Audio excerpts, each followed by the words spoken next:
ബീഹാർ നിയമസഭാ തിരഞ്ഞെടുപ്പ് 2025 വാശിയേറിയ പോരാട്ടം പൂർത്തിയാവുകയും വോട്ടർമാർ രേഖപ്പെടുത്തിയ വിധി എന്താകും എന്നതിന്റെ ചില സൂചനകൾ നൽകിക്കൊണ്ട് എക്സിറ്റ് പോൾ ഫലങ്ങൾ പുറത്തുവരികയും ചെയ്തു.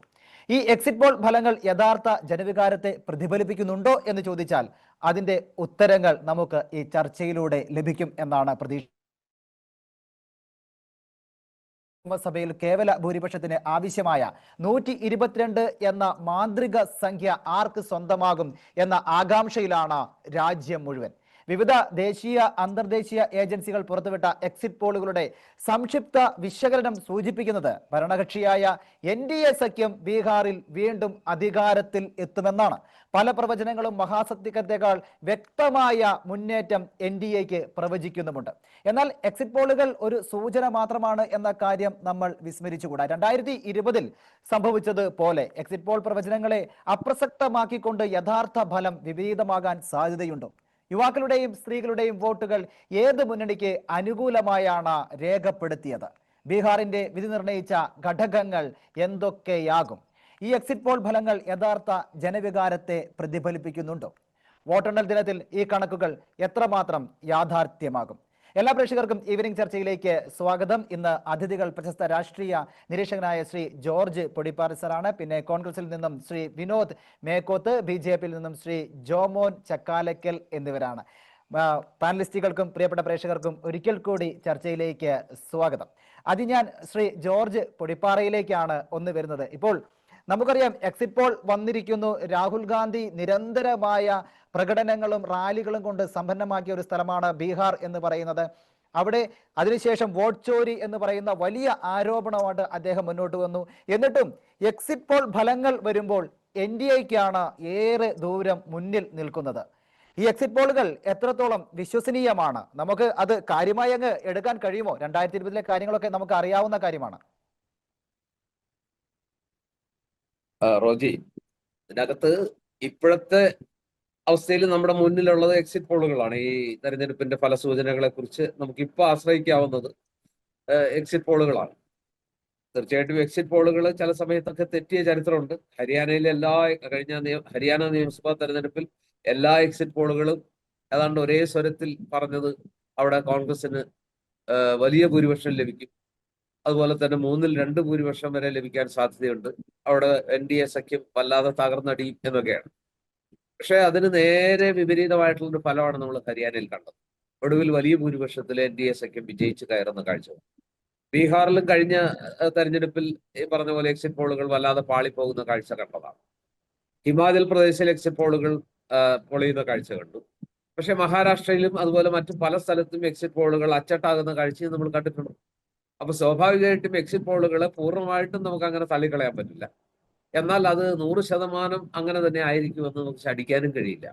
പക്ഷെ ഇപ്പോഴത്തെ ഒരവസ്ഥയിൽ നമുക്ക് എത്തിച്ചേരാവുന്ന ഒരു നിഗമനം, ഒരു പൊതു നിഗമനം എന്ന് പറയുന്നത്, ഇതുവരെ പുറത്തു വന്ന വാർത്തകൾ അനുസരിച്ച് എക്സിറ്റ് പോളുകൾക്ക് ശേഷം വിവിധ മാധ്യമങ്ങളുടെ പ്രതിനിധികൾ, മലയാളം മാധ്യമങ്ങളുടെ പ്രതിനിധികൾ അടക്കം പറഞ്ഞത് ബീഹാറിലെ അവരുടെ പര്യടന വേളയിലേക്ക് അവർ കണ്ട കാഴ്ചയിൽ നിതീഷ് കുമാർ നേതൃത്വം നൽകുന്ന NDA സഖ്യത്തിന് അനുകൂലമായി ഒരു തരംഗം അല്ലെങ്കിൽ ഒരു ചെറിയ ഒരു ഫേവർ അവർക്ക് അനുകൂലമായ ഒരു സാഹചര്യമുണ്ട്.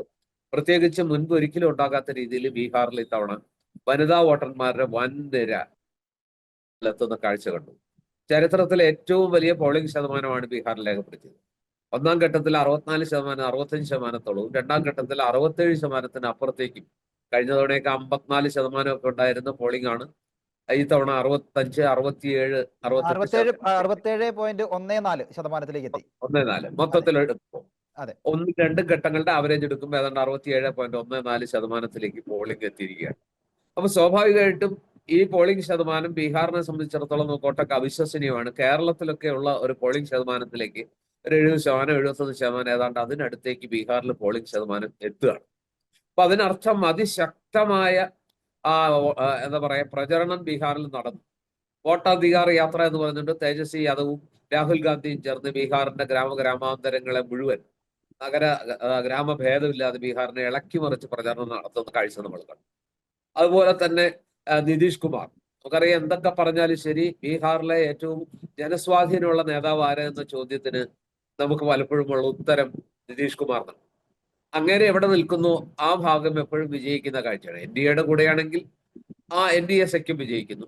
നേരെ മറിച്ച് ഇപ്പുറത്ത് മഹാസഖ്യത്തിന്റെ ഗഡ്ബന്ധിന് ഒപ്പമാണ്, അല്ലെങ്കിൽ തേജസ്വി യാദവിനോ കോൺഗ്രസിനോ ഒപ്പമാണ് നിതീഷ് കുമാർ എങ്കിൽ ആ സഖ്യവും വിജയിക്കുന്ന കാഴ്ചയാണ് നമ്മൾ കണ്ടുകൊണ്ടിരിക്കുന്നത്. ശരിയാണോ തെറ്റാണോ അദ്ദേഹം സൗകര്യം പോലെ ഭരണം നിലനിർത്താൻ വേണ്ടി ഇങ്ങനെ മുന്നണികൾ മാറി മാറി ചാടിക്കളിക്കുന്ന ഒരാളാണ് എന്നുള്ളതൊക്കെ ഒരു വശത്ത് സത്യം തന്നെയാണ്. പക്ഷെ എങ്കിൽ പോലും അദ്ദേഹത്തിന്റെ സ്വാധീനത്തെ, അദ്ദേഹത്തിന് ബീഹാർ രാഷ്ട്രീയത്തിലുള്ള അദ്ദേഹത്തിന്റെ ആ ഒരു ഒരു ഒരു ഒരു സേയെ നമുക്ക് അവഗണിക്കാൻ പറ്റില്ല. അത്രത്തോളം അദ്ദേഹത്തിന് അവിടെ സ്വാധീനമുണ്ട്. ഓക്കെ, തീർച്ചയായിട്ടും. അപ്പോൾ സാർ പറഞ്ഞു വരുന്നത് ഇതാണ്, നമുക്ക് ഒരിക്കലും അതങ്ങനെ തള്ളിക്കളയേണ്ട എക്സിറ്റ് പോളുകൾ എന്നുള്ളതാണ്. എങ്ങനെ നമ്മുടെ ഏകപക്ഷീയമായിട്ട് അതിനെ തള്ളിക്കളയുന്നതിൽ അർത്ഥമില്ലെന്ന് ഏകപക്ഷീയമായി തള്ളിക്കളയേണ്ട എന്ന ഒരു കാര്യമാണ് ശ്രീ ജോർജ് പൊടിപ്പാറ സാർ. അത്ഭുതങ്ങൾ സംഭവിച്ചേക്കാം. അതെ, തീർച്ചയായിട്ടും. ഞാൻ ശ്രീ വിനോദ് മേക്കോത്തിലേക്ക് വരികയാണ്. അപ്പോ വോട്ട് അധികാർ യാത്രയൊക്കെ ബീഹാറിൽ ഒരുപാട് നടന്നു. ജോർജ് പൊടിപ്പാറ സാർ പറഞ്ഞതുപോലെ നാടിളക്കി കാടിളക്കി ഉള്ള വലിയ രീതിയിലുള്ള റാലികളും കാര്യങ്ങളും എല്ലാം തന്നെ ബീഹാറിൽ നടക്കുകയുണ്ടായി. അതിനു പുറമെ വോട്ട് ചോരി എന്ന് പറയുന്ന വലിയ ഒരു ആരോപണമാണ് ഈ രാജ്യത്തിന്റെ മുന്നിലേക്ക്, വേണ്ട ലോകത്തിന്റെ മുന്നിലേക്ക് തന്നെ രാഹുൽ ഗാന്ധി വെച്ചത്. എന്നിട്ടും ബീഹാറിൽ രക്ഷപ്പെടാൻ കഴിയുന്നില്ല എന്നാണോ ഈ എക്സിറ്റ് പോൾ കൊണ്ട് മനസ്സിലാക്കേണ്ടത് കോൺഗ്രസ് പ്രതിനിധി? അല്ല, രാജ്യത്തെ മാധ്യമങ്ങളൊക്കെ ഇപ്പോൾ ഏതു തരം മാധ്യമ പ്രവർത്തനമാണ് നടത്തുന്നത് എന്ന് എല്ലാവർക്കും അറിയാവുന്ന കാര്യങ്ങളാണ്.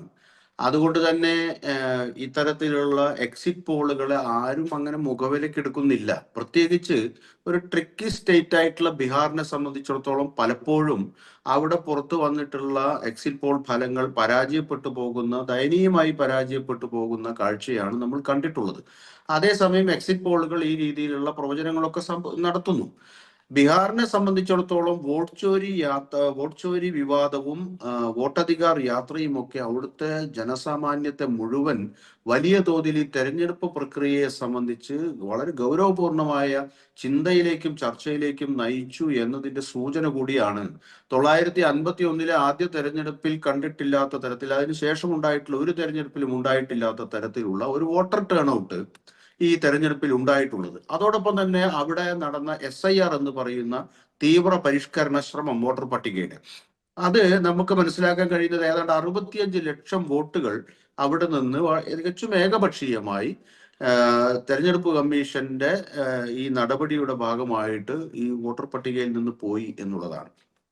അതിന് ഏതാണ്ട് നോക്കുമ്പോൾ നമ്മൾ ഈ തെരഞ്ഞെടുപ്പിനെ സംബന്ധിച്ച് പറയുമ്പോൾ അവിടെ തന്നെ തെരഞ്ഞെടുപ്പ് കമ്മീഷൻ ഒരു BJPയുടെ കമ്മീഷൻ മോർച്ചയായി പ്രവർത്തിക്കുന്ന രീതിയിലേക്ക് പോകുന്ന കാഴ്ചയാണ് നമ്മൾ വോട്ട് ചോരി വിവാദവും അതിനെ സംബന്ധിച്ച് രാഹുൽ ഗാന്ധി ഉയർത്തിയ ആരോപണങ്ങളുടെയും ഒക്കെ പശ്ചാത്തലത്തിൽ നമുക്ക് വായിക്കാൻ കഴിയുന്നത്.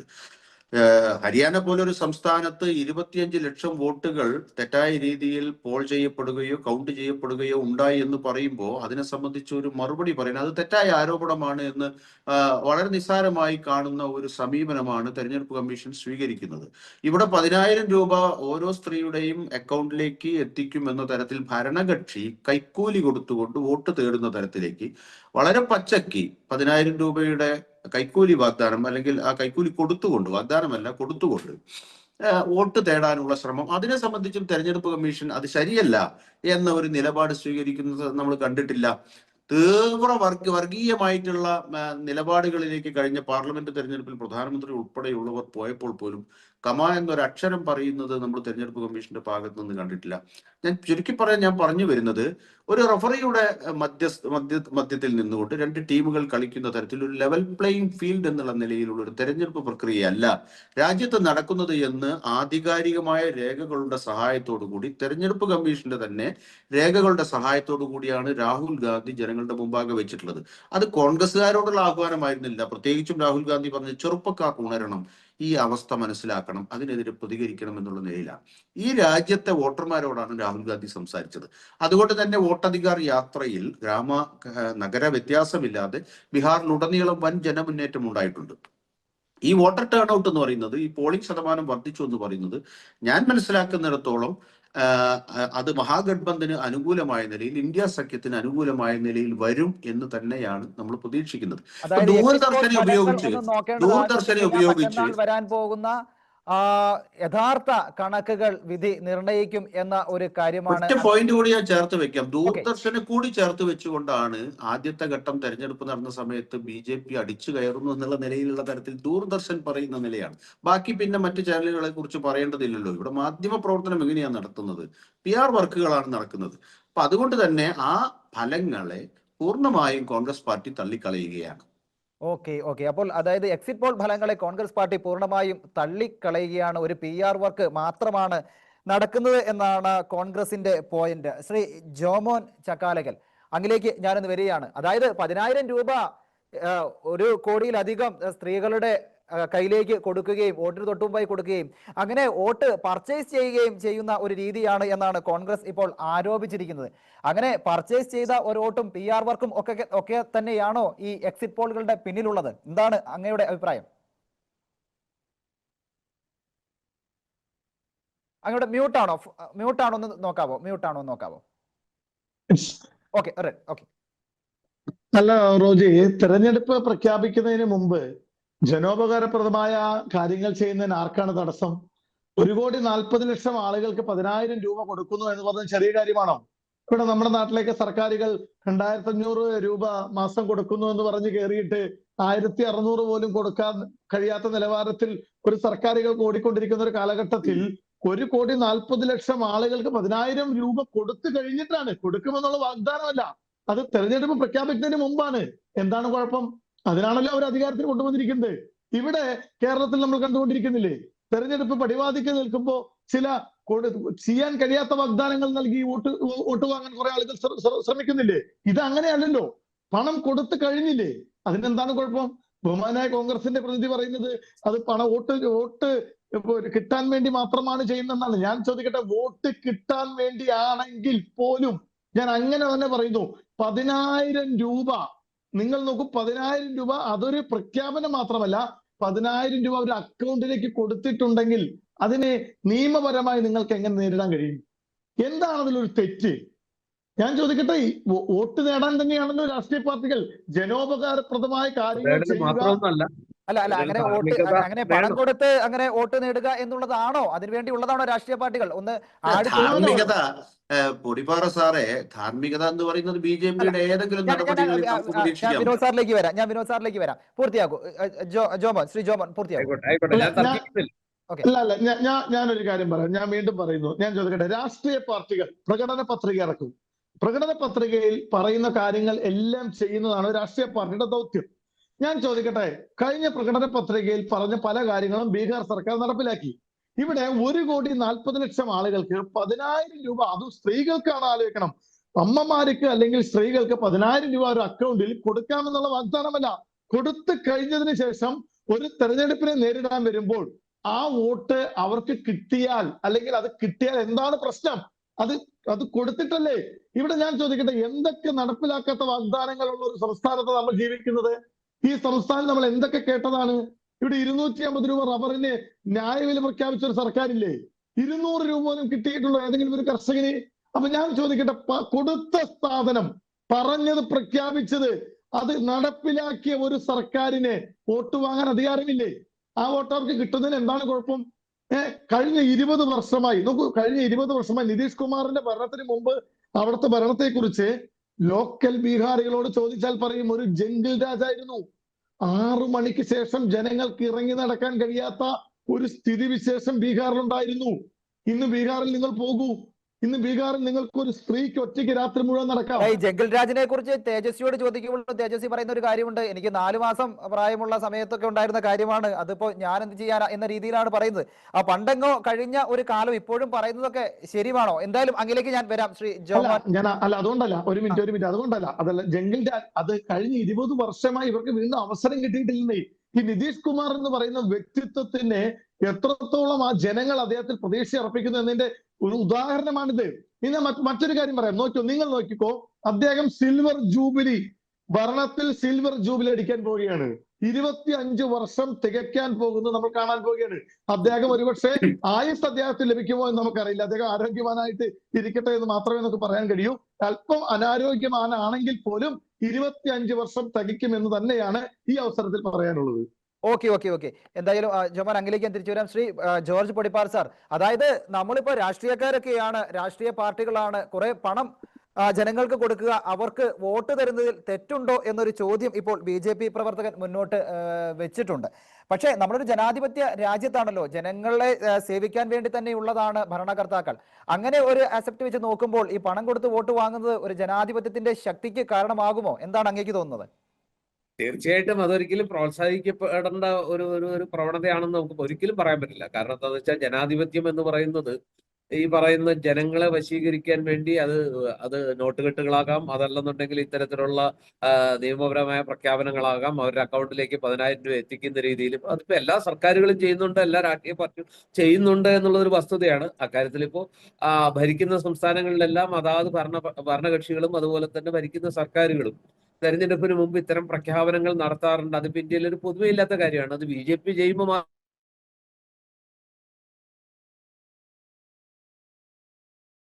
കൈക്കൂലിയാണ്. 10,000 രൂപ വെച്ച് രാജ്യത്തെ സ്ത്രീകളുടെ എല്ലാ ആ സംസ്ഥാനത്തെ മുഴുവൻ സ്ത്രീകളുടെയും അക്കൗണ്ടിലേക്ക് ഇലക്ഷന് തൊട്ടു മുമ്പ് ഇടുക എന്ന് പറഞ്ഞാൽ അത് സത്യത്തിൽ ഒരുതരം പ്രലോഭനം തന്നെയാണ്. കൃത്യമായ, വ്യക്തമായ, നഗ്നമായ പ്രലോഭനമാണ്. 10,000 രൂപ വീതം അക്കൗണ്ടിലേക്ക് ഇട്ട് കിട്ടിയാൽ ഏത് സ്ത്രീയും അല്ലെങ്കിൽ സാധാരണഗതിയിലുള്ള ഒരു മനുഷ്യർ, പ്രത്യേകിച്ച് ബീഹാറിലെ പോലെ ഒരു പിന്നോക്ക സംസ്ഥാനത്ത് അവിടുത്തെ മനുഷ്യർ അത് കൊടുക്കുന്ന സർക്കാരിന് അനുകൂലമാകും എന്ന് നമുക്കറിയാലോ. നമുക്ക് കേരളത്തിന്റെ കാര്യം തന്നെ എടുത്താൽ കഴിഞ്ഞ 2000 നിയമസഭാ തെരഞ്ഞെടുപ്പിന് തൊട്ടു മുമ്പ് കോവിഡിന്റെ കാലത്ത് കിറ്റും അതുപോലെ തന്നെ കരുതലും സാന്ത്വനവും അതുപോലെ മറ്റു ആനുകൂല്യങ്ങളും ഒക്കെ കൊടുത്ത് കേരളത്തിലെ ജനങ്ങൾ ഒരിക്കലും സംഭവിക്കാത്ത പോലെ ഭരണ തുടർച്ച ഉറപ്പുവരുത്തിയ കാര്യവും നമ്മൾ കണ്ടതാണ്. അപ്പൊ ഇത്രയും പ്രബുദ്ധ കേരളത്തിൽ പോലും ഇത്തരം ആനുകൂല്യങ്ങൾ വോട്ടർമാരെ സ്വാധീനിക്കുന്നുണ്ടെങ്കിൽ ബീഹാർ പോലുള്ള ഒരു സംസ്ഥാനത്ത് അത് എത്രത്തോളം ഭരണപക്ഷത്തിന് അനുകൂലമാവുമെന്ന് പ്രത്യേകിച്ച് പറയേണ്ട കാര്യമില്ല. പക്ഷെ ഇത് നല്ല ജനാധിപത്യമാണോ, നല്ല ഒരു രീതിയാണോ എന്ന ചോദ്യത്തിന് അല്ല എന്ന് തന്നെയാണ് ഉത്തരം. ഇങ്ങനെയാണ് പോകുന്നതെങ്കിൽ ഈ ജനാധിപത്യം എന്ന് പറയുന്ന സാധനത്തിന് വലിയ അർത്ഥമൊന്നും ഇല്ലാതാവും. നിങ്ങളുടെ കയ്യിൽ നിറയെ കാശുണ്ട്, അത് നിങ്ങൾ ഓരോരുത്തരുടെ അക്കൗണ്ടിലേക്കും അവരുടെ പോക്കറ്റിലേക്കും അവരുടെ വീട്ടിലേക്കും അവർക്ക് വേണ്ടപ്പെട്ടവർക്കും ഒക്കെ കൊണ്ടു കൊടുത്താൽ, ഇതുകൊണ്ട് തമിഴ്നാട്ടിലൊക്കെ സ്ലിപ്പ് കൊടുക്കുന്ന കൂട്ടത്തിൽ ഒരു ചുരുള് പോലെ കൊടുക്കുന്നു, അതിനകത്ത് 500 രൂപ നോട്ട് കൊടുക്കുന്നു, അല്ലെങ്കിൽ 1000 രൂപ നോട്ട് വെച്ച് കൊടുക്കുന്നു, വോട്ട് മേടിക്കുന്നു.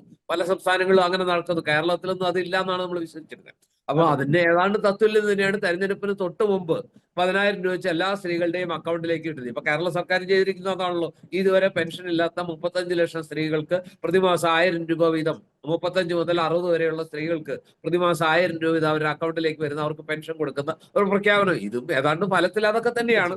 അതുകൊണ്ട് ബീഹാറിൽ നിതീഷ് കുമാർ ചെയ്തതിന് നമുക്ക് അങ്ങ് അടച്ചാക്ഷേപിക്കാൻ പറ്റില്ല. കർണാടകത്തില് കോൺഗ്രസ് സർക്കാരും ഇതൊക്കെ ചെയ്തിട്ടുണ്ട്. കഴിഞ്ഞ തെരഞ്ഞെടുപ്പിന് തൊട്ട് മുമ്പ് ഒരുപാട് ആനുകൂല്യങ്ങളും വാഗ്ദാനങ്ങളും കൊരിച്ചെറിഞ്ഞു. സ്ത്രീകൾക്ക് പ്രത്യേകിച്ച് സൗജന്യ യാത്രയും അടക്കമുള്ള, അപ്പൊ അത് വോട്ടായി മാറി അവർക്ക് ഭൂരിപക്ഷം കിട്ടി എന്നുള്ളതൊരു വസ്തുതയാണ്. അപ്പൊ നമുക്ക് എല്ലാരെയും ഇങ്ങനെ ഇതിനകത്ത് ഒരേ തൂവൽ പക്ഷികളൊക്കെ തന്നെയാണ് മിക്കവരും. എങ്കിലും നമ്മൾ കാണേണ്ട ഒരു കാഴ്ച ബീഹാറിൽ ഒരു കാര്യത്തിൽ നമുക്ക് അതിനെ സ്വാഗതം ചെയ്യാം. ബീഹാറിൽ ഇത്രത്തോളം പോളിംഗ് പെർസെന്റേജ് ഉയർന്നത് ഒരു നല്ല ലക്ഷണമാണ്. ഈ ജനാധിപത്യത്തിനെതിരെയുള്ള ഇത്തരം കാര്യങ്ങളൊക്കെ നടക്കുമ്പോൾ പോലും, ജനാധിപത്യത്തിന്റെ സ്പിരിറ്റിന് വിരുദ്ധമായിട്ടുള്ള ഇത്തരം കാര്യങ്ങൾ നടക്കുമ്പോഴും അവിടെ വോട്ടർമാർ കൂട്ടമായിട്ട് പോളിംഗ് ബൂത്തിലെത്തി അവർ ഒരിക്കലും ഉണ്ടാകാത്ത രീതിയിൽ അവരുടെ സമ്മതിദാനാവകാശം വിനിയോഗിച്ചു എന്നുള്ളത് ഇന്ത്യയിലെ ജനാധിപത്യത്തിനെ സംബന്ധിച്ചിടത്തോളം നമുക്ക് എന്താ പറയാ, ജനാധിപത്യത്തിന്റെ ഭാവി ശോഭനമാണ് എന്ന് ചിന്തിക്കാൻ പ്രേരിപ്പിക്കുന്ന നല്ല ഒരു ലക്ഷണം തന്നെയാണ്. നല്ലൊരു ശുഭ ലക്ഷണം തന്നെയാണ് ഇത്രയും വലിയൊരു പോളിംഗ് ഉണ്ടായത് എന്നുള്ളതാണ് അതിനെ നമുക്ക് സ്വാഗതം ചെയ്യേണ്ടതുണ്ട് എല്ലാ അർത്ഥത്തിലും. സാർ 50% ആളുകൾ വോട്ട് ചെയ്തിട്ട് ഒരു മുന്നണി ജയിക്കുന്ന പോലെയല്ലോ. 68% ആളുകൾ വോട്ട് ചെയ്തിട്ട് ഒരു മുന്നണി വലിയ ഭൂരിപക്ഷത്തിലോ, അല്ല ആരും ആകട്ടെ, അത് NDA ആവട്ടെ, മഹാഗഠബന്ധൻ സഖ്യമാവട്ടെ, ആരും ആകട്ടെ, 68% ആളുകൾ വോട്ട് ചെയ്ത് അവർ വലിയ ഭൂരിപക്ഷത്തിൽ, അല്ലെങ്കിൽ ആ സഖ്യം അധികാരത്തിൽ വരുന്നത് അവർക്ക് ജനപിന്തുണ ഉണ്ട് എന്നുള്ളതിന്റെ തെളിവാണ്. ആ ജനപിന്തുണ ഉണ്ടാക്കാൻ അവർ ചെയ്ത മാർഗങ്ങളെ കുറിച്ച് നമുക്ക് അഭിപ്രായ വ്യത്യാസമുണ്ട്. ഗോദി മീഡിയകൾ അവർക്കൊപ്പം അണിനിരുന്നത് നേരത്തെ വിനോദ് വളരെ കൃത്യമായിട്ട് ചൂണ്ടിക്കാണിച്ചതുപോലെ അതും ശരിയാണ്. അതൊക്കെ നമ്മുടെ ഇന്ത്യയിൽ കണ്ടുകൊണ്ടിരിക്കുകയാണ്. ലാപ്ടോപ്സ് ആയിട്ട് മാധ്യമങ്ങൾ മാറുന്ന കാഴ്ച, മടിയിൽ കയറിയിരുന്ന് യജമാനെ മുട്ടിയൊരുമി ഇക്കളിയാക്കുന്ന മാധ്യമ പ്രവർത്തനത്തിന്റെ ഒരു കാലഘട്ടത്തിൽ ഭരണപക്ഷത്തിനൊപ്പം നിന്ന് മത്സരിച്ച് ആനുകൂല്യങ്ങൾ സമ്പാദിക്കുന്ന ഒരു മാധ്യമ പ്രവർത്തനത്തിന്റെ കാലഘട്ടത്തിൽ ഇതൊന്നും നമ്മൾ പറഞ്ഞിട്ട് കാര്യമില്ലാത്തൊരവസ്ഥയിലേക്ക് പോവുകയാണ്. അങ്ങനെയൊന്നും ആയിരുന്നില്ല പണ്ട് ഇന്ത്യൻ മാധ്യമങ്ങൾ എന്നുള്ളത് ഒരു എന്താ പറയുക, ഗ്രഹാതുരത്വത്തോടെ നഷ്ടബോധത്തോടെ ഓർക്കേണ്ട ഒരു കാലഘട്ടത്തിലാണ് നമ്മൾ ജീവിക്കുന്നത് എന്നുള്ള വസ്തുതയും ഒക്കെ ഉണ്ട്. പക്ഷെ ഇതൊക്കെയാണെങ്കിലും ഇതിനെ മറികടക്കാനുള്ളതൊന്നും ഇപ്പോ രാഹുൽ ഗാന്ധിക്ക് ഇതിനപ്പുറത്ത് വോട്ട് ചോരിക്ക് ഇതിനപ്പുറം തെളിവുകൾ എന്ത് കൊടുക്കാൻ പറ്റും? ജ്ഞാനേഷ് കുമാറിനെ പോലുള്ള ഒരു തെരഞ്ഞെടുപ്പ് കമ്മീഷണർ എന്ത് കണ്ടാലും അദ്ദേഹത്തിന് ഇതൊന്നും ബാധകമല്ല, തീർച്ചയായും അത് ഞാൻ കളവാണ്, അത് അതിലേക്ക് വരാം. ഞാൻ കളവാണെന്ന് ശ്രീ ആവർത്തിക്കുന്ന വിനോദ് കാഴ്ച മേക്കോത്തിലേക്ക് കൂടി ഒന്ന് പോയിക്കോട്ടെ. അതായത് നമ്മൾ ആഗ്രഹിക്കുകയാണ് ശേഷനെ പോലെ ഉള്ള ഒരു വിനോദ് തെരഞ്ഞെടുപ്പ് മേക്കോത്ത് അങ്ങേക്ക് കമ്മീഷണർ കേൾക്കാം. ഉണ്ടായിരുന്നെങ്കിലെന്ന്. ഓക്കെ സാർ, ഞാൻ ശ്രീ വിനോദ് മേക്കോത്തിലേക്ക് ഒന്ന് പോവുകയാണ്. അതായത് ഞങ്ങൾ ഇവിടെ ഒരുപാട് ഉപകാരങ്ങൾ ജനങ്ങൾക്ക് ചെയ്യുന്നു, അവർക്ക് പട്ടിണി കിടക്കാതെ വേണ്ട രീതിയിൽ ഞങ്ങൾ ചെയ്യുന്നുണ്ട്, അവർ ഞങ്ങൾക്ക് വോട്ട് നൽകുന്നു, അതിനെന്താണ് പ്രശ്നം എന്നാണ് BJP-യുടെ ചോദ്യം. എന്താണ് അങ്ങയുടെ മറുപടി? അല്ല, ജനങ്ങൾക്ക് ഫ്രീ ബീസ് നൽകി, വാഗ്ദാനം നൽകി അധികാരത്തിൽ വരുന്ന രാഷ്ട്രീയ കക്ഷികൾ അപൂർവമായിട്ടുള്ള കാര്യമൊന്നുമല്ല. പക്ഷെ അത് വാഗ്ദാനം നൽകി അതിനുവേണ്ടി തെരഞ്ഞെടുപ്പിൽ വോട്ട് തേടി അതിനോട് ജനങ്ങൾ യോജിപ്പ് പ്രകടിപ്പിച്ച് അതിന്റെ ഭാഗമായിട്ട് ജനങ്ങൾക്ക് ചില സൗജന്യങ്ങളൊക്കെ കൊടുക്കുന്നത് ഗവൺമെന്റിന്റെ ഭാഗത്തു നിന്ന് ഉണ്ടായിട്ടുണ്ട് എന്നതുപോലെയല്ല ഇത്. തെരഞ്ഞെടുപ്പിന്റെ തൊട്ടു മുമ്പ് കൈക്കൂലി കൊടുക്കുന്നതിന് സമാനമായിട്ട് 10,000 രൂപ സ്ത്രീകളുടെ അക്കൗണ്ടിൽ ഇടുന്നത്. അപ്പൊ അതിനെ ചൂട് പിടിച്ചുകൊണ്ട് കേരളത്തിലെ ഗവൺമെന്റ് ഇതേപോലെ 1000 രൂപ പ്രഖ്യാപിക്കുന്നതും അല്ലെങ്കിൽ 2,500 കൊടുക്കാന്ന് പറയുന്നത് അതൊന്നും അതിന്റെ താരതമ്യത്തിന് വിധേയമാക്കാവുന്ന കാര്യങ്ങളല്ല. അതും ശരിയായ നടപടിയല്ല എന്ന് തന്നെയാണ് അക്കാര്യത്തിൽ സൂചിപ്പിക്കാറുള്ളത്. അതുപോലെയല്ല ഒരു പ്രകടന പത്രികയിൽ വാഗ്ദാനം നൽകിക്കൊണ്ട് ഒരു ഗവൺമെന്റ് അത് നടപ്പാക്കുന്നതുമായി ബന്ധപ്പെട്ട കാര്യങ്ങൾ. ഇത് മറ്റു ഭരണ നേട്ടങ്ങൾ ഉണ്ടായിരുന്നെങ്കിൽ ഇതിന്റെ ആവശ്യം ഉണ്ടാകുമായിരുന്നില്ലല്ലോ. ഈ ഡബിൾ എഞ്ചിൻ സർക്കാരാണ് അവിടെ പ്രവർത്തിക്കുന്നെങ്കിൽ അതിന്റെ ആവശ്യം ഉണ്ടാകുമായിരുന്നില്ലല്ലോ. ജനങ്ങൾക്ക് അവിടെ നടത്തിയ വികസന ക്ഷേമ പ്രവർത്തനങ്ങളുടെ ഭാഗമായി തന്നെ ജനങ്ങൾ വോട്ട് ചെയ്യുമായിരുന്നല്ലോ. അപ്പൊ അതല്ല, പരാജയപ്പെടും. എന്തൊക്കെ ചെയ്തിട്ടാണ് 65 ലക്ഷം വോട്ട് ആ ബീഹാറിലെ ഏതാണ്ട് 4,35,00,000 വോട്ടാണ് ബീഹാറിൽ ഉണ്ടായിരുന്നത്. ഇപ്പൊ അത് 3,70,00,000 വോട്ടായി ചുരുങ്ങിയിരിക്കുന്നു. നിങ്ങൾ ഒരു 100 നിയോജക മണ്ഡലങ്ങൾ എടുത്ത് അതിന്റെ ശരാശരി എടുത്തു നോക്കൂ. ഏതാണ്ട് ഒരു നിയോജക മണ്ഡലത്തിൽ 65,000 വോട്ടുകൾ തള്ളപ്പെട്ടു പോയിരിക്കുന്നു. ആകെയുള്ളത് 243 നിയോജക മണ്ഡലങ്ങളാണ്. അതിൽ 100 മണ്ഡലങ്ങളിൽ 65,000 വോട്ടിലധികം തള്ളപ്പെട്ടിട്ടുണ്ടെങ്കിൽ അത് പലപ്പോഴും സ്വാഭാവികമായും അവിടെ നമ്മൾ കേട്ട മണ്ഡലങ്ങളെ സംബന്ധിച്ച് മഹാഗഡ്ബന്ധന് അല്ലെങ്കിൽ ഇന്ത്യ സഖ്യത്തിന് പ്രാമുഖ്യം ലഭിക്കുന്ന മണ്ഡലങ്ങളിൽ നിന്നാണ് ഈ വോട്ട് വെട്ടി ഒഴിവാക്കുന്ന പ്രക്രിയ ഏറ്റവും കൂടുതൽ നടന്നതെന്നാണ് നമ്മൾ മനസ്സിലാക്കുന്നത്. അപ്പൊ അങ്ങനെ ഞാനതാ പറഞ്ഞ ഒരു ലെവൽ പ്ലേയിങ് ഫീൽഡ് തെരഞ്ഞെടുപ്പ് രംഗത്ത് നിന്ന് അസ്തമിച്ചു പോയിരിക്കുന്നു, ഇല്ലാതായി പോയിരിക്കുന്നു. അപ്പൊ അങ്ങനെയാണ് തെരഞ്ഞെടുപ്പ് നടക്കുന്നത് തന്നെ. തെരഞ്ഞെടുപ്പ് കമ്മീഷൻ ഒരു പക്ഷം ചേർന്നുകൊണ്ട് തെരഞ്ഞെടുപ്പ് നടത്തുകയാണ്. അങ്ങനെ വരുമ്പോ സ്വാഭാവികമായും ഈ പറയുന്ന മാധ്യമങ്ങളും അതോടൊപ്പം നിൽക്കുന്ന സമയത്ത് ഒരു സോഷ്യൽ സൈക്ക് രൂപീകരിക്കുന്നതിന് അല്ലെങ്കിൽ സാമൂഹ്യ ഒരു കാഴ്ചപ്പാടിന് സൃഷ്ടിക്കുന്നതിന് ഇത്തരത്തിലുള്ള വാർത്തകളുടെ സൃഷ്ടി കൂടി ആവുമ്പോൾ സ്വാഭാവികമായും നമ്മളൊക്കെ തെറ്റിദ്ധരിച്ചു പോകും ഇതാണ് രാജ്യത്ത് നടക്കുന്നതെന്ന്. അവിടേക്കാണ് ഒരു അലാം മുഴക്കിക്കൊണ്ട് രാഹുൽ ഗാന്ധി മുന്നോട്ട് വന്നിട്ടുള്ളത്. ഇതല്ല നടക്കുന്നത്. കൃത്യമായി സ്പന്ദിക്കുന്ന തെളിവുകൾ വെച്ചുകൊണ്ടാണ് രാഹുൽ ഗാന്ധി വോട്ട് ചോരിയെ സംബന്ധിച്ച് ജനങ്ങളുടെ മുമ്പാകെ വെച്ചത്. മറുപടി ഇതുവരെയും കൃത്യമായി കൊടുത്തിട്ടില്ല. ഇവിടെയാണ് നമ്മൾ തെരഞ്ഞെടുപ്പ് എങ്ങോട്ട് പോകുന്നു. അപ്പൊ തെരഞ്ഞെടുപ്പിനെ സംബന്ധിച്ച് വോട്ട് ഇല്ലാതാവുമോ എന്നുള്ള ഭയം എന്നൊക്കെ പറയുന്ന അവസ്ഥ ഇവിടെ സൃഷ്ടിക്കപ്പെടുന്നു SIR-ലൂടെ. ആളുകൾ ഈ വലിയ തോതിൽ വന്ന് വോട്ട് ചെയ്യുന്നതിന് ഉണ്ടായിട്ടുള്ള കാരണം അതാണ്. അപ്പൊ ഈ രണ്ട് മുന്നണികൾ തമ്മിലുള്ള അന്തരം എത്രയേ ഉള്ളൂ എന്നറിയോ? കഴിഞ്ഞ തെരഞ്ഞെടുപ്പിൽ കേവലം 84,900 വോട്ട്, 85,000-ന്റെ തൊട്ട് താഴെ ഡിഫറൻസ് മാത്രമേ ഉള്ളൂ. എന്ന് പറഞ്ഞാൽ 0.2% ആയിരുന്നു NDA-യും ഇന്ത്യ സഖ്യവും തമ്മിലുണ്ടായിരുന്ന കഴിഞ്ഞ തെരഞ്ഞെടുപ്പിലെ അന്തരം. അപ്പൊ അവിടെ നിന്ന് ഇത്രയും ജനകീയമായ ഭരണം അവിടെ നടത്തി എന്നുള്ള ഒരു തോന്നൽ ഈ ഭരണകക്ഷിക്ക് ഉണ്ടായിരുന്നെങ്കിൽ എന്തിനാണ് 10,000 രൂപയുടെ കൈക്കൂലി എന്ന ചോദ്യം വളരെ പ്രസക്തമല്ലേ? അപ്പൊ അവിടുത്തെ ഭരണത്തെ സംബന്ധിച്ച് ആന്റി ഇൻകംബൻസി ഫാക്ടർ ഏത് ഗവൺമെന്റിനും ഉണ്ടാകുന്നത് പോലെ അവിടുത്തെ 10 വർഷമാവുന്ന ഗവൺമെന്റിനും. അപ്പോൾ എന്തായാലും എക്സിറ്റ് പോളുകൾ എല്ലാം തള്ളിക്കളയേണ്ടിയിരിക്കുന്നു. വരുന്നത് 14-ാം തീയതി തന്നെ നമുക്ക് കാണാം എന്നുള്ളത് തന്നെയാണ് കോൺഗ്രസ്. ഫ്രീ ആൻഡ് ഫെയർ ആണ് തെരഞ്ഞെടുപ്പാണ് നടന്നതെങ്കിൽ. ഓക്കെ, അപ്പോൾ ഒരു മുൻകൂർ ജാമ്യമാണോ? അല്ല, ഫ്രീ ആൻഡ് ഫെയർ തെരഞ്ഞെടുപ്പാണ്. നമ്മൾ 25 ലക്ഷം വോട്ടാണ് ഒരു സംസ്ഥാനത്ത് കൊള്ളയടിക്കപ്പെട്ടതെന്നുള്ളത് നമ്മൾ കേൾക്കുന്നത്. മറുപടിയില്ല. അപ്പൊ അങ്ങനെ എന്തെങ്കിലും നമ്മൾ കണ്ടല്ലോ, VVPAT സ്ലിപ്പുകൾ തെരുവിൽ കിടക്കുന്നത്, ഈ കൗണ്ടിംഗ് സ്റ്റേഷനിൽ കറണ്ട് പോകുന്നത്, CCTV ദൃശ്യങ്ങൾ അപ്രത്യക്ഷമാകുന്നത്, അവിടെ നിന്ന് ഒരു വാഹനം കടന്നു പോകുന്നതെല്ലാം നമ്മൾ വായിക്കുകയാണ്, കാണുകയാണ്. അങ്ങനെ ഒരു തെരഞ്ഞെടുപ്പാണ് ആ ബീഹാർ സംസ്ഥാനത്ത് നടന്നിട്ടുള്ളത്. അതാ ഞാൻ പറഞ്ഞു, ഫ്രീ ആൻഡ് ഫെയർ തെരഞ്ഞെടുപ്പാണ് നടന്നതെങ്കിൽ അവിടെ ഒരു സംശയവും വേണ്ട. ഈ മാധ്യമങ്ങൾ സൃഷ്ടിക്കുന്ന ഈ പുകമറയുണ്ടല്ലോ ഈ എക്സിറ്റ് പോളുകളിലൂടെ, അതെല്ലാം അസ്ഥാനത്താകുമെന്നുള്ള കാര്യത്തിൽ യാതൊരു സംശയവുമില്ല. ഓക്കെ, ശ്രീ ജോമോൻ ചക്കാലക്കൽ, അതായത് ഫ്രീ ആൻഡ് ഫെയർ തെരഞ്ഞെടുപ്പ് എന്ന് പറഞ്ഞു കഴിഞ്ഞാൽ സുതാര്യവും സ്വതന്ത്രവുമായ ഒരു തെരഞ്ഞെടുപ്പാണ് നടന്നതെങ്കിൽ തീർച്ചയായും ഇന്ത്യ സഖ്യത്തിന് മഹാഗഠബന്ധൻ സഖ്യത്തിന് വിജയമുണ്ടാകും എന്ന രീതിയാണ്. അപ്പോൾ ഫ്രീ ആയിട്ടുള്ള അല്ലെങ്കിൽ സുതാര്യമായിട്ടുള്ള ഒരു തെരഞ്ഞെടുപ്പല്ല നടന്നത് എന്ന ഒരു വ്യാഖ്യാനം കൂടി അതിനകത്തുണ്ട്. എന്താണ് മറുപടി? അദ്ദേഹം തോൽവി സമ്മതിച്ചു. അദ്ദേഹം ആദ്യം തോൽവി സമ്മതിച്ച കോൺഗ്രസ് നേതാക്കൾ ഒരാള് ശ്രീ വിനോദ് മേക്കോണത്താണ്. ഞാനൊരു കാര്യം പറയാം, ഈ ഒന്നല്ലെങ്കിൽ തെരഞ്ഞെടുപ്പിൽ മത്സരിക്കാതിരിക്കുക, അല്ലെങ്കിൽ മത്സരിച്ചു കഴിഞ്ഞാൽ ജനാധിപത്യത്തെ വിശ്വസിക്കുക എന്നുള്ളത് മാത്രമേ നമുക്ക് ചെയ്യാൻ കഴിയൂ. കാരണം തോൽക്കുന്നതെല്ലാം ജനാധിപത്യ വിരുദ്ധവും ജയിക്കുന്നതെല്ലാം ജനാധിപത്യത്തിലെ മഹത്വമായ കാര്യം എന്ന് പറയുന്നത് ഇത് രാഷ്ട്രീയത്തിന് യോജിച്ചതല്ല, ഒരു പക്വതയുള്ള രാഷ്ട്രീയ നേതാവിന് യോജിച്ചതല്ല, രാഹുൽ ഗാന്ധിയെ പോലുള്ള ആളുകൾക്ക് യോജിച്ചതല്ല. ഇനിയിപ്പോ സംഭവിക്കാൻ പോകുന്നത് ഞാൻ പറയാം. ഇതിലിപ്പോ ബീഹാർ ഇലക്ഷനിൽ മഹാസഖ്യം തോൽക്കുന്നു.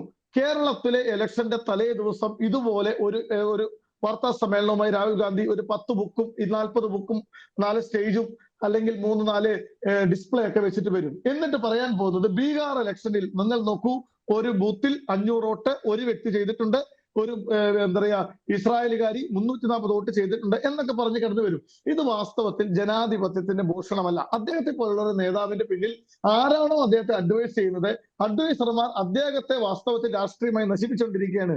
നല്ല ഒരു പ്രതിപക്ഷ നേതാവിന് യോജിച്ച പ്രവൃത്തി അദ്ദേഹത്തിന്റെ ഭാഗത്തുനിന്ന് അടുത്ത കാലത്തൊന്നും വന്നിട്ടില്ല. ഇപ്പോ ജനങ്ങൾ വോട്ട് ചെയ്താൽ ജയിക്കും, ജനങ്ങൾ വോട്ട് ചെയ്തില്ലെങ്കിൽ തോൽക്കും എന്നതാണ് പൊതു തത്വം. ആ തത്വത്തിൽ നിന്ന് മാറി വേറെ ഒന്നും ചിന്തിക്കാൻ ഇടയാകരുത്. ഇവിടെ സംഭവിക്കുന്നത് ഇത്രയേ ഉള്ളൂ.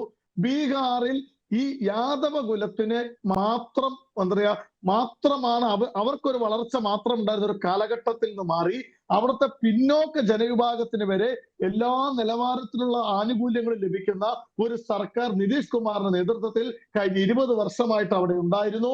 അതിന്റെ ഭാഗമായി ജനങ്ങൾ സന്തോഷവാന്മാരാണ്, അതിന്റെ ഭാഗമായി ആ സർക്കാർ സന്തോഷവാന്മാരാണ്. അതുകൊണ്ട് മാത്രമാണ് 1,40,00,000 സ്ത്രീകൾക്ക് വാഗ്ദാനം മാത്രമല്ല 1000-ഓ 2000-ഓ അല്ല 10,000 രൂപ ഒരു അക്കൗണ്ടിൽ തന്നെ ഇട്ടുകൊടുത്ത് അവിടെ ഒരു അഴിമതിയും നടത്താതെ, നോക്കൂ മറ്റേത് സംസ്ഥാനമാണെങ്കിലും അല്ലെങ്കിൽ മറ്റൊരു ഈ കേരളം തന്നെ എടുത്തോൾ, നിങ്ങൾ നോക്കിക്കോളൂ, 10,000 രൂപയൊന്നും ഇങ്ങനെ അക്കൗണ്ടിൽ ഇട്ട് കൊടുക്കത്തില്ല. കൊടുക്കാൻ അങ്ങനെ ഒരു വകുപ്പുണ്ടെങ്കിൽ അത് പാർട്ടി ഫണ്ടിലേക്ക് മാറ്റിവെച്ച് 1000-ഓ 2000-ഓ കൊടുത്ത് അവസാനിപ്പിക്കുമ്പോൾ 10,000 രൂപ തന്നെ 1,40,00,000 അമ്മമാർക്ക് കേന്ദ്ര സർക്കാർ അത്രയും വലിയ പാക്കേജ് ബീഹാറിന് കൊടുത്തതുകൊണ്ടാണ് കേട്ടോ.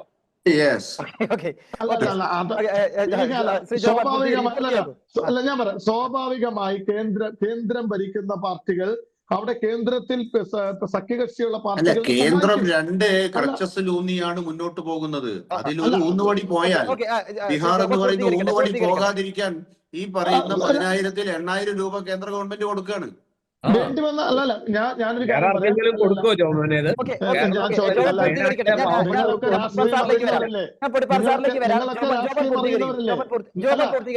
അല്ല, എന്റെ കൂടെയുള്ള സഹ പാനലിസ്റ്റ് മുതിർന്ന മാധ്യമ നേതാക്കളൊക്കെ നിങ്ങളൊക്കെ രാഷ്ട്രീയം അറിയുന്നവരല്ലേ? സ്വാഭാവികമല്ലേ അത്? ഇവിടെ കേരളത്തിൽ ഭരിക്കുമ്പോ CPI-യുടെ മന്ത്രിക്ക് കൊടുക്കുന്ന അത്ര പിണറായി വിജയൻ സർക്കാർ ഒരു പ്രതിപക്ഷ MLA-ക്ക് കൊടുക്കുമോ? അതൊക്കെ സ്വാഭാവികമായി രാഷ്ട്രീയത്തിന്റെ ഭാഗമാണ്. ജയിപ്പിച്ച് ജോർജ് പൊടിപ്പാറ, അങ്ങയിലേക്ക് ഞാനൊന്ന് വരികയാണ്. വളരെ സമയം കുറവാണ്, 1 മിനിറ്റിൽ അങ്ങ് പറയണം. അപ്പോൾ നമ്മൾ നോക്കുകയാണെങ്കിൽ ബീഹാറിലേക്ക് വരികയാണെങ്കിൽ അങ്ങയുടെ ഒരു നിരീക്ഷണം എങ്ങനെയാണ്? നീതിയുക്തമായ ഒരു തിരഞ്ഞെടുപ്പാണെങ്കിൽ മഹാഗഠബന്ധൻ പാർട്ടിക്ക് അവിടെ വലിയ വിജയം ഉണ്ടാവുമെന്ന് കോൺഗ്രസ് പ്രവർത്തകൻ പറയുന്നു. പക്ഷേ എക്സിറ്റ് പോളുകളെല്ലാം BJP-ക്ക് അനുകൂലമാണ്. അങ്ങയുടെ ഒരു വിലയിരുത്തൽ കുറഞ്ഞ സമയം കൊണ്ട്. അല്ല, 2-3 കാര്യങ്ങളിൽ അവിടെ ഈ പറഞ്ഞ SIR-ന്റെ പേരിൽ ഈ 10-65 ലക്ഷം വോട്ടുകൾ വെട്ടിപ്പാറ്റിയതിൽ നല്ലൊരു പങ്കും സ്വാഭാവികമായിട്ട് നമുക്ക് ഊഹിക്കാവുന്നത് ഒരുപക്ഷെ ഈ പറഞ്ഞ മഹാസഖ്യത്തിന് കിട്ടേണ്ടിയിരുന്ന വോട്ടുകളാണ്. മറുപക്ഷത്തെ വോട്ടുകൾ അതേപടി നിന്നിട്ടും ഉണ്ടാകാം. പക്ഷെ അതിന്റെ ഒന്നും പേരിൽ ഇനിയിപ്പോ ന്യായീകരിച്ചിട്ട് കാര്യമില്ല. ഓരോ തെരഞ്ഞെടുപ്പ് കഴിയുമ്പോഴും അതിന്റെ വിധി അംഗീകരിക്കേണ്ടി വരും. അത് മാറ്റിയെടുക്കാൻ നമുക്ക് എന്ത് ചെയ്യാൻ കഴിയും എന്നുള്ളതാണ് പ്രധാനപ്പെട്ട പ്രശ്നം. തോൽക്കുമ്പോൾ പറയുന്ന ന്യായീകരണങ്ങളായിട്ട് ഇപ്പൊ തന്നെ ജോമോൻ പറയുന്നത് കേട്ടില്ലേ? രാഹുൽ ഗാന്ധി പറയുന്നതിനൊന്നും അവർ തരുമ്പും വില കൊടുക്കുന്നില്ല. അദ്ദേഹം എത്രമാത്രം വലിയ സത്യമാണ് പറയുന്നത്.